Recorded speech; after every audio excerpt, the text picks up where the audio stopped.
전주에 맞추어서 기도하겠습니다.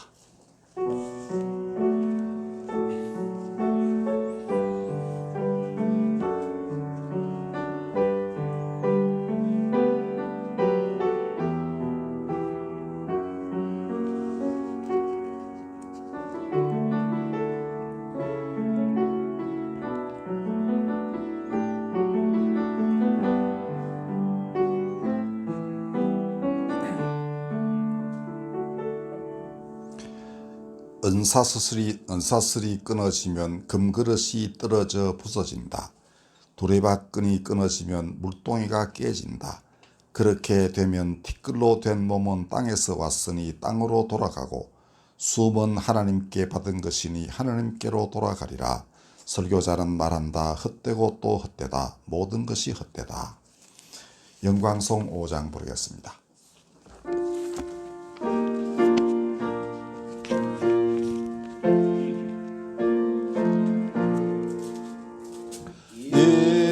천지간 만물들아 복 주시는 주 여호와 전능성부 성자 성령 찬송하고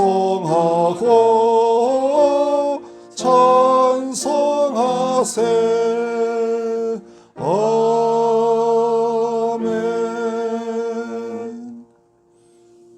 기도하겠습니다. 은사슬 끊어지면 금그릇 떨어져 부서진다. 두레박끈 끊어지면 물동이가 깨진다.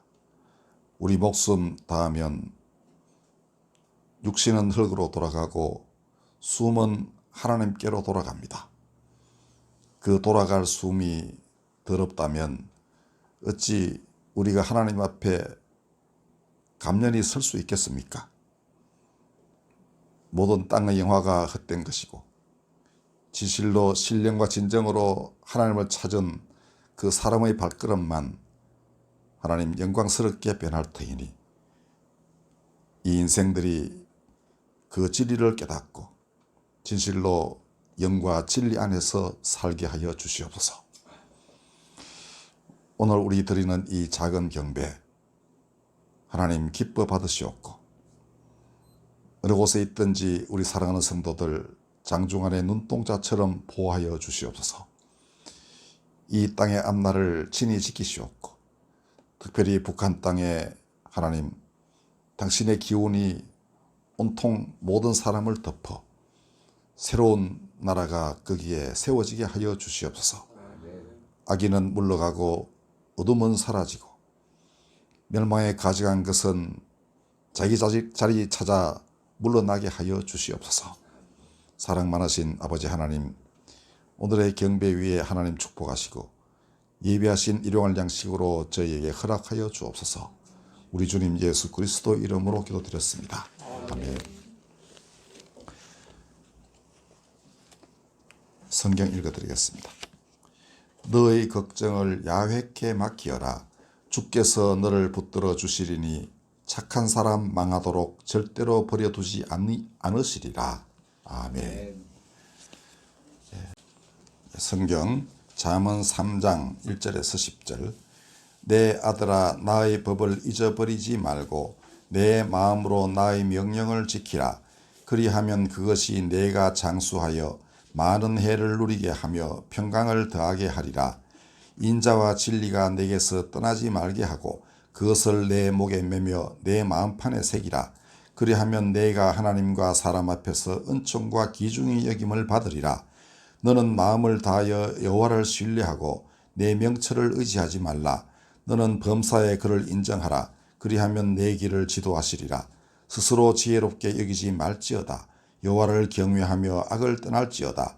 이것이 내 몸의 양약이 되어 내 골수를 윤택하게 하리라. 내 재물과 내 소산물의 처음 익은 열매로 여호와를 공경하라. 그리하면 내 창고가 가득히 차고 내 포도즙 틀에 새 포도즙이 넘치리라. 아멘. 이제 목사님 나오셔서 말씀하실 때 많은 은혜 받으시기 바랍니다. 나오시죠.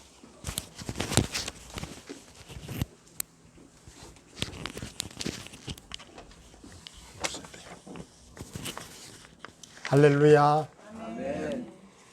오늘도 하나님의 초청에 응답하여 천국장천에 오신 여러분을 환영합니다. 주변 분과 인사하시면서 제 말을 따라 하시면서 인사하시기 바랍니다.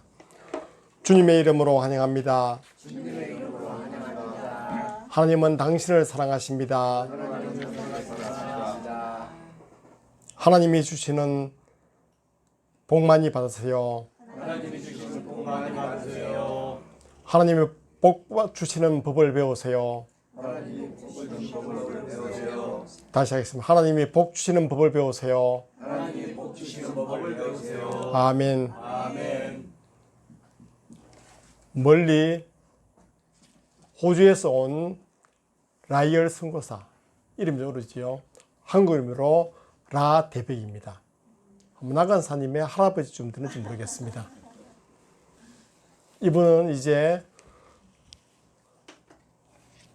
1912년 2월 4일 1912년은 우리나라 최초의 선교사인 언더우드와 아펜셀러가 온 지 28년 후이지요.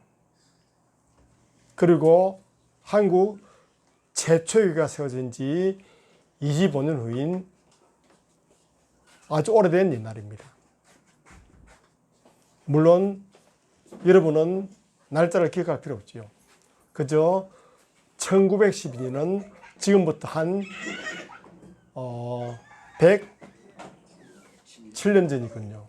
아주 옛날이다. 이것만 기억하면 되겠습니다. 이때의 라이얼 선교사는 사실 서부 경남 책임자였고 순회 선교사였습니다. 혼자서 서부 경남 전체를 전도하는 그런 역할을 맡았습니다. 이분이 1912년에 경남 남해군 당항리에 초가 상가를 사가지고 당항교회를 세웠습니다. 그 당시 우리 조상들은 동네마다 마을 입구에 성황당이 있었습니다. 돌무늬로 쌓아놓고 장승을 세웠습니다. 그리고 커다란 너티나무가 서 있습니다. 아마 이것을 본 분이 많을 것입니다.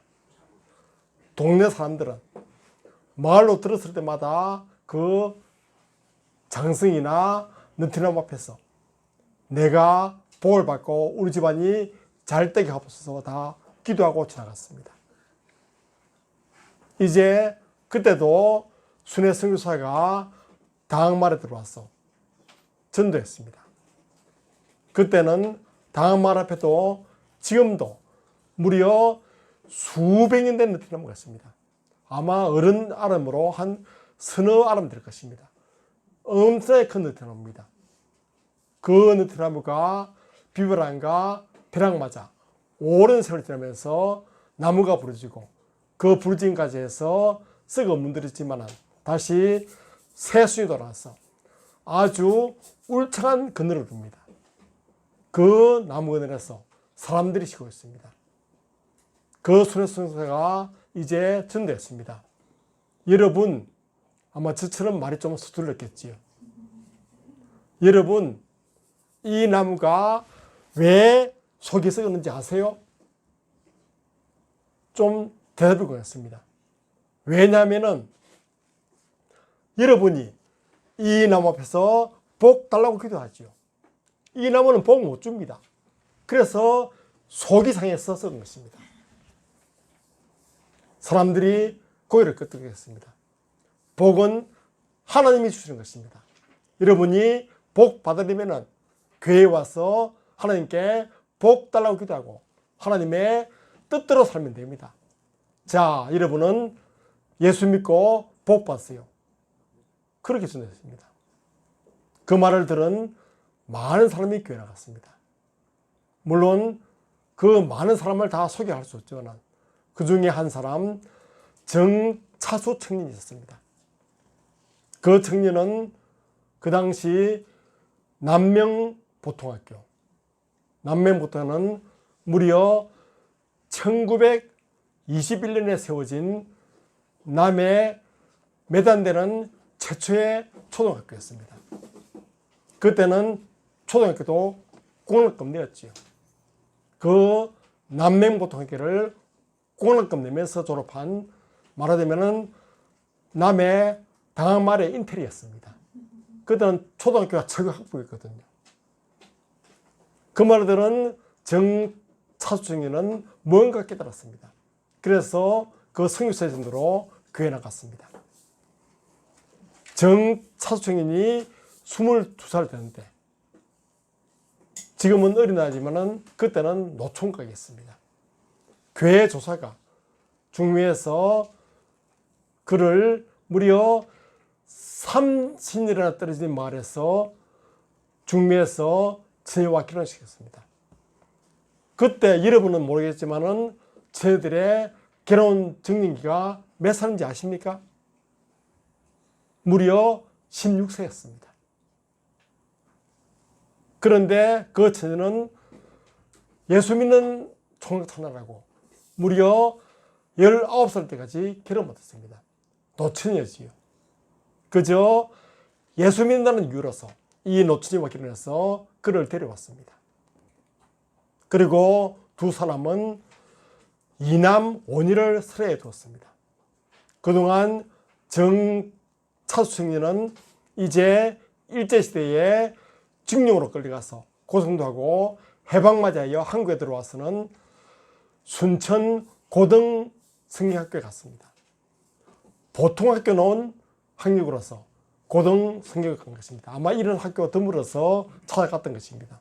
그래서 그 학교를 졸업하고 교회 담임 전사로서 오랫동안 목회한다고 수고했습니다. 그리고 지금은 이미 고인되었습니다. 정차수 씨의 자손은 5남 2니가 모두 결혼해서 3남 2니가 결혼해서 일가 이루고 지금은 합계 32명 되었습니다. 많은 자손이 번졌지요. 그 32명을 일일이 소개 못하지만 그들이 지금 뭘 하나 보면은 그 사람들의 길이 무엇인지 알 수 있습니다. 정차수 씨의 자녀 32명이죠. 목사가 3명입니다. 또 한의사가 1명, 변호사 1명, 퇴직한 초등학교 교장이 2명, 교감 1명, 공무원 3명, 현직 교사가 3명, 그런 순으로 널려 있습니다. 나머지 자손은 모두 주부나 학생, 어린이들이지요. 이런 자손들의 면면을 볼 때 정차수청년은 교회에 나가 복받은 삶이라고 말할 수 있는 것입니다. 저는 오늘 이제 하나님 말씀을 해서 여러분들이 복받고 사는 비결을 말씀드리겠습니다. 여러분도 하나님 말씀을 잘 알아서 그대로 살면서 하나님이 주시는 만복을 받는 여러분 되시기를 바랍니다. 오늘 본문에서 먼저 복받는 비결은 3장 1절과 2절에 나와 있습니다. 내 아들아 나의 법을 잊어버리지 말고 내 마음으로 나의 명령을 지키라. 그리하면은 이제 복받는 비결이 나오지요. 그것이 내가 장수하여 많은 해를 누리게 하여 평강을 더하게 하리라. 장수와 평을 받는 법을 가르치는 것입니다. 여러분도 모두 오래 살고 편하면 좋겠죠. 사람이 오래 살아도 고생스럽게 사는 분 많습니다. 그러나 오래 살 때 편안하게 사는 것이 제일 좋은 것이죠. 이런 복을 받는 비결이 하나님의 법을 잊어버리지 말고 그 법을 잘 지키는 것입니다. 사실 하나님의 법은 율법이지요. 율법은 너무나 종류 많습니다. 율법에서 너희들은 이것을 하라 하는 것이 370개 이상입니다. 또 하지 말라는 것이 365개 이상입니다. 그 많은 법을 저도 다 알지 못합니다. 그러나 모든 율법은 사랑 안에 있는 것입니다. 로마서 13장 10절에서 말씀합니다. 사랑은 이웃에게 악을 행하지 아니하나니 그러므로 사랑은 율법의 완성이니라. 사랑하면은 모든 율법을 다 지키는 것입니다. 간단하지요. 여러분들이 서로 사랑하며 살면서 여러분들은 모두 장수하고 평안한 인생을 보내게 되는 것입니다. 이런 복받는 비결을 배워서 이제는 여러분 앞으로 사랑해서 장수하고 편안한 인생을 보내시기 바랍니다. 그 다음 또 복받는 비결이 3절과 4절에 나와 있군요. 인자와 진리가 내게서 떠나지 않게 하고 그것을 내 목에 내 마음판에 새기라. 그리하면 내가 하나님과 사람 앞에서 은총과 기중이 이김을 받으리라. 하나님께 은총받고 사람들에게 기중이 이김 받는다.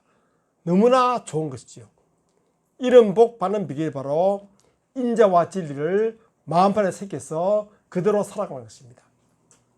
여러분이 사랑하고 진리를 따라 살면은 바로 하나님께 은총받고 사람들에게 귀중히 받는 그런 인생을 살게 되는 것입니다. 누가복음 2장 51절에 보니까 예수는 지혜와 키가 자라가며 하나님과 사람 앞에 더욱 사랑스러워 가시더라 했습니다. 예수님도 바로 하나님과 사람 앞에 사랑받은 사람이었고 귀중히 받고 은총받은 사람이었습니다. 이런 복을 받기 위해서는 여러분들이 사랑과 진리에 따라 살면 되는 것입니다. 이 사람 중에 제가 소개할 분은 윌슨 목사님이라는 분입니다. 이분은 지금 세계 여러 곳에서 가난과 풍기에 시대는 약 10만 이상의 어린이들에게 복음을 전파하는 그런 귀중한 책임을 맡고 있습니다. 이분은 왜 이런 책임을 지고 복음 전파할까? 물론 보수도 별로 없지요. 또 복음 전파하다가 강도를 만나기도 하고 또 총을 맞아 고생하기도 하고 심지어 백돌에 맞아서 오른쪽 눈을 멀기도 했습니다. 그런 고생하면서 왜 이분은 어린이들에게 복음 전파할까? 그것을 이분은 이렇게 간증했습니다. 나는 12살 때 아버지가 집을 나갔습니다. 어머니는 알코올 중독자였습니다. 어머니는 나를 길가에 세워두고는 나를 떠나갔습니다. 나는 어머니가 올 때까지 무려 3일을 길가에서 기다렸습니다. 아무도 나를 돌아보지 않았습니다. 나는 배고프고 춥고 목말랐습니다. 그래도 3일간이나 어머니를 기다렸습니다. 그때 한 사람이 와서 나를 교회로 데려갔습니다. 그분은 기독교인이었습니다. 그리고 마침 교회 가서 가는 어린이 캠프에 자기 돈을 지불해주고 나를 보냈습니다. 윌슨 목사님은 그때 교회 가본 게 처음이었습니다. 그리고 교회 캠프에서 그는 예수님 만났습니다. 그는 인생이 변하고 세상이 달랐습니다. 그리고 새로운 눈을 뜨게 됩니다. 그리고는 기독교인 가정에 입양되어서 사랑받고 학교 다니다가 신학교를 졸업했습니다. 그리고는 어린이를 위해서 살게 된 것입니다. 사람이 처절한 고난받다가 어쩌다가 예수님의 구원과 사랑받으면 그 은총을 너무나 잊지 못합니다. 가슴에 새기고 그 은혜 갖기 위해서 말하자면 죽도록 충성한 것입니다. 자기의 목숨도 바쳐 있는 것 다 바쳐 주님의 사랑과 복음을 전하고 주의 은총을 널리 전하는 것이 큰 사명이 되는 것입니다. 이런 사람의 인생을 묘사한 것이 우리 찬송가 323장에 나와 있습니다. 한번 323장을 펴보시기 바랍니다. 푸른 바다 나서니 몸 어디든지 가오리라. 괴로우나 즐거우나 주만 따라가오리니 어느 누가 막으리까 죽음인들 막으리까 어느 누가 막으리까 죽음인들 막으리까 아골골짝 빈들에도 복음 들고 가오리다. 소돔 같은 거리에도 사랑 안고 찾아가서 종의 몸에 지닌 것도 아낌없이 드리리다. 종의 몸에 지닌 것도 아낌없이 드리리다. 존귀 영광 모든 근세 주님 홀로 받으소서. 멸시천대 십자가는 제가 지고 가오리다.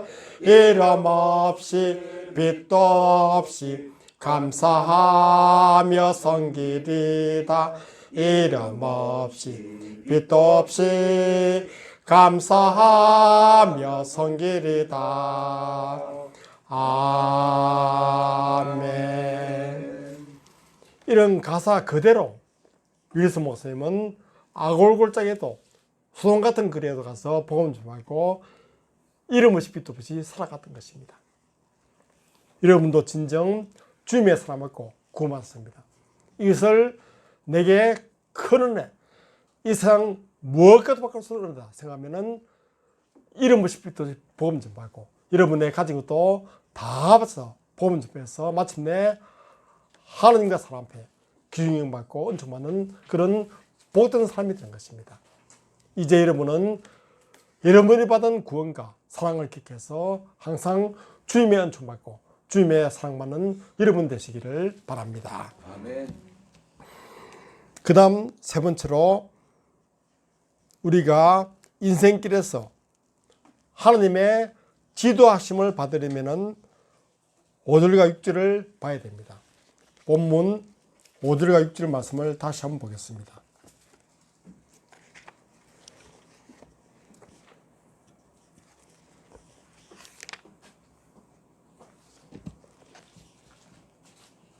너는 마음을 다하고 여호와를 신뢰하고 내 명체를 의지하지 말라.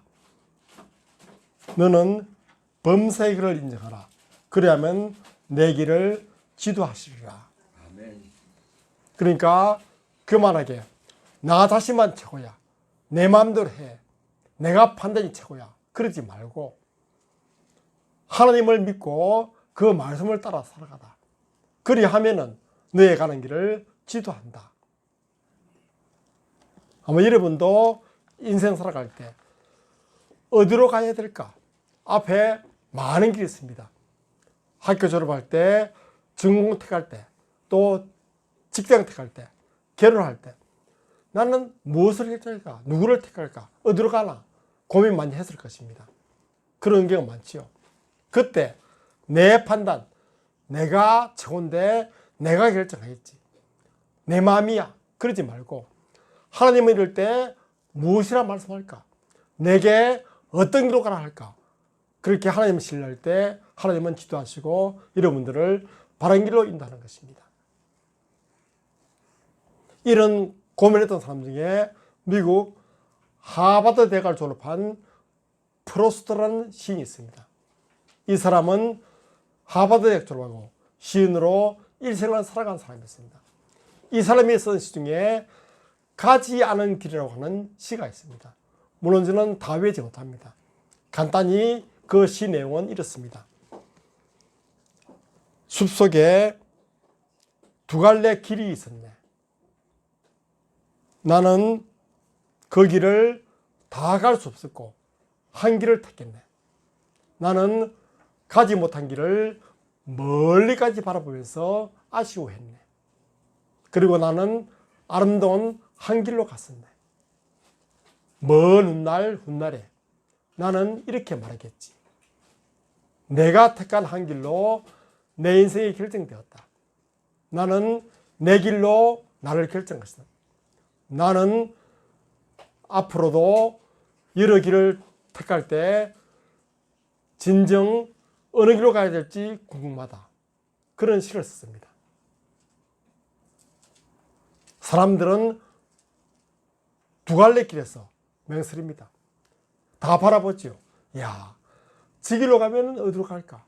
또는 이 길로 가면 어디로 갈까 고민하다가 한 길을 택합니다. 그 택하는 것이 자기 인생을 결정하는 것입니다. 여러분도 지금 아마 중요한 결정을 내릴 때 있을 것입니다. 그럴 때 내가 어떻게 해야 될까? 무엇을 택할까? 고민되겠지요. 그럴 때 여러분은 내 자신의 판단, 내 생각만 따지지 말고 하나님의 판단, 하나님의 결정을 여쭤보고 주의 뜻대로 결정하면 되는 것입니다.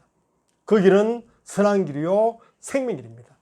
물론 많은 사람 볼 때 그 길은 좁고 험하고 불편한 길입니다. 그러나 넓은 길과 다릅니다. 그 길은 생명길이요 영생하는 길인 것입니다. 바로 여러분들은 항상 어려운 선택을 해야 될 때 절대로 여러분 자신의 명치를 얻지 말고 교만하게 여러분의 판단만 잊지 말고 하나님께 여쭤보고 하나님의 뜻대로 판단할 때 여러분들은 항상 생명의 길, 좋은 길, 흔한 길을 선택받아 그 길을 지도받는 것입니다. 앞으로도 여러분들은 인생길을 선택할 때 언제나 여러분의 지식을 뛰어넘는 하나님의 판단을 존중하여 그 판단을 따라 좋은 길을 지도받는 여러분 되시기를 바랍니다. 아멘. 네 번째로 우리가 건강의 복을 받으려면 본문 7절과 8절을 보시면 됩니다. 7절과 8절을 보니까 스스로 지혜롭게 여기지 말지어다. 여호와를 경외하며 악을 떠날지어다. 이것이 내 몸의 양력이 되어 내 골수를 윤택하게 하리라. 내가 하나님을 믿을 때 이것이 내게 보약이 되고 내 골수가 윤택해지는 복을 받는 것입니다. 우리 모두는 항상 주님을 따라 살고 주님을 뜻을 행하는 것이 중요한 것입니다. 항상 우리가 나는 지혜로워서 이 길은 아닌 것 같아. 성경에서 말해도 이 길은 아니야. 그러지 말고 하나님 말씀을 존중하고 비록 내 판단과 다르지만은 주의 말씀을 따라 살면서 주를 섬길 때 여러분들은 그것이 보이게 되고 양되어서 여러분들을 건강하게 하는 것입니다.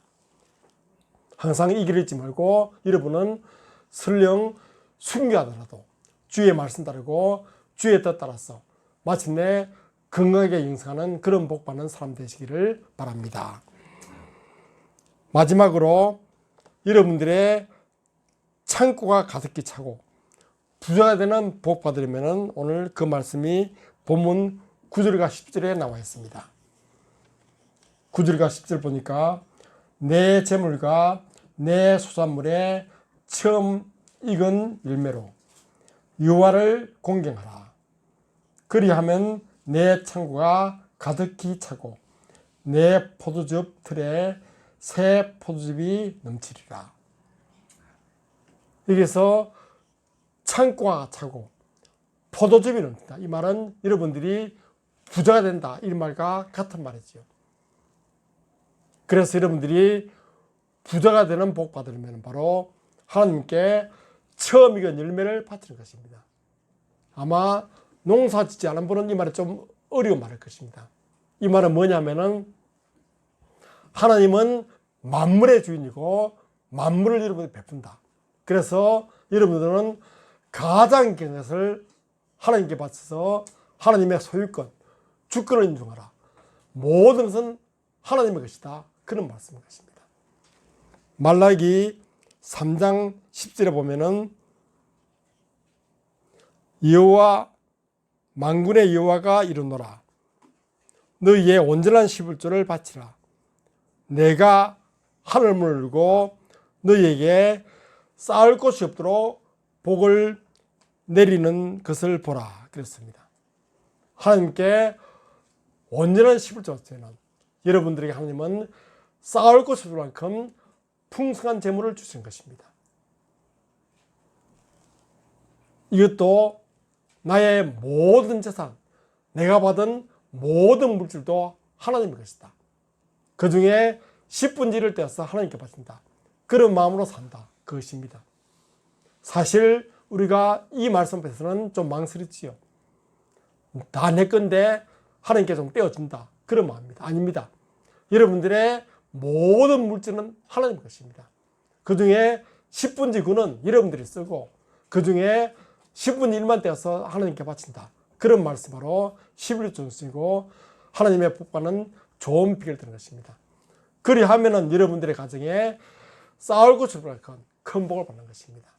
앞으로도 여러분들은 항상 하나님의 주권과 소유권을 인정해서 주님께 귀한 것 바치고 주님의 사랑 받고 주께서 쌓을 것이 없도록 많은 복을 받는 여러분 되시기를 바랍니다. 기도하겠습니다. 사랑에 많으신 하나님 감사합니다. 하나님은 저희들이 하나님의 자녀로서 이 땅에서 복받고 아름답게 살기를 바라시어서 우리 모두에게 복받는 방법을 말씀해 주시니 감사합니다. 우리 모두가 항상 겸손한 마음으로 주님이 말씀하고 그 말씀을 실천해서 이 땅에서 복받고 평화롭게 살아가도록 저희들을 인도하시고 저희 모두가 항상 교만을 벗어나서 겸손하게 주님을 섬기고 주의 뜻대로 살아가면서 이 땅에서 복받고 영생하는 저희 모든 성도가 되도록 저희들을 인도하시고 저희들에게 겸손한 순종함을 주시옵소서. 우리 구주 예수 그리스도 이름으로 기도하옵나이다. 아멘.